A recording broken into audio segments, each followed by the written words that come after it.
talk about last night. Montreal Canadiens played the Pittsburgh Penguins last night. By now, you may or may not have watched the video I did that recapped the game, but I talked about a bunch of errors that happened. This morning, I was feeling pretty hungover thinking about how the first few games of the season felt really tight. Not so many errors. And then last night, in contrast, felt kind of bad, didn't it? Well, let's talk about it.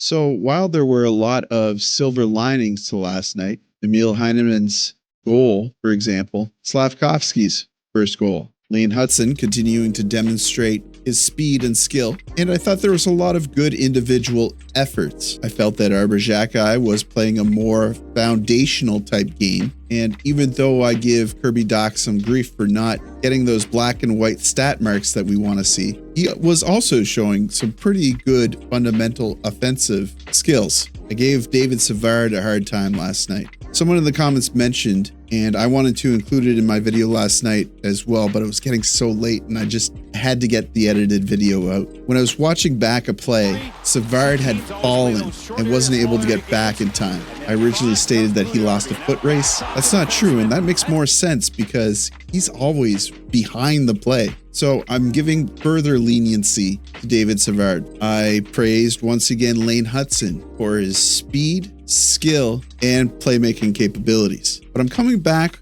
with a little revision for Lane. A good point was made that Hutson was trying to make a play behind the Pittsburgh Penguins net, but his pass in front of the net was intercepted, raced down the ice, and then put in behind Montembeault. This might have been an example of Hutson overextending himself. The player who scored that goal, Kris Letang, had some insightful and interesting comments about Hutson after the game. Letang said, "He's a guy with incredible offensive skills, lots of deception. The opponents get caught on the ice and don't know how to react." Letang's not a young player anymore, but he joined the league as a young, upstart, offensive defenseman. I think he kind of sees himself a little bit in Lane Hutson. Letang went on to say, "With an offensive player, there will be nights when you play against an opportunistic team like ours and you make a small mistake and it costs you. You have to be able to choose when it's the right time to make those plays," Letang said. "It's easy to fall into the mindset that you have to make something happen every shift. When you have the crowd at the Bell Center getting you excited like that, even I was excited to watch him. What that creates is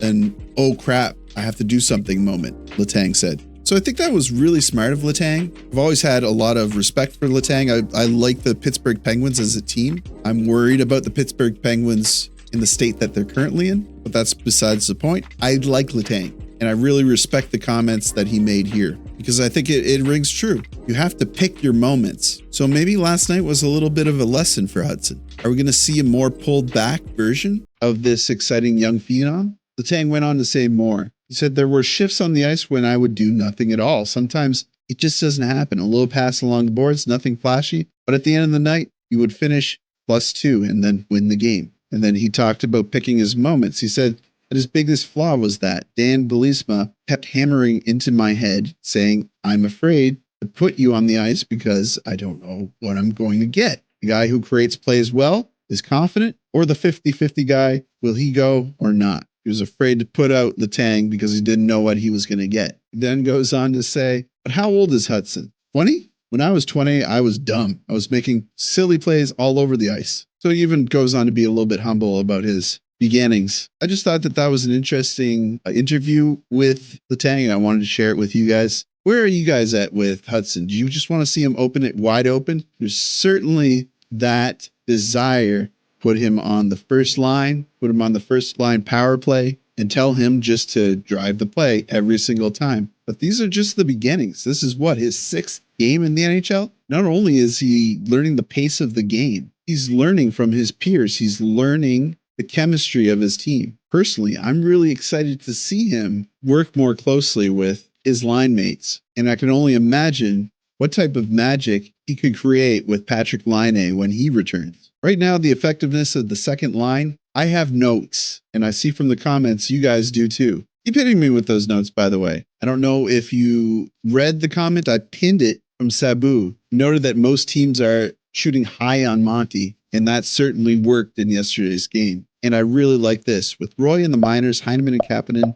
Getting NHL time is all good. I believe the Habs are setting the table for the trade deadline early with Dvorak, Armia, and Evans becoming UFAs. In brackets, should keep Evans. I also think Beck is Evans' replacement even when he's ready to, with an upside to climb the lineup over time. Mayu will get back when they deal Savard or they have an injury, unless they've guaranteed something to Lindstrom. Abu says, growing pains.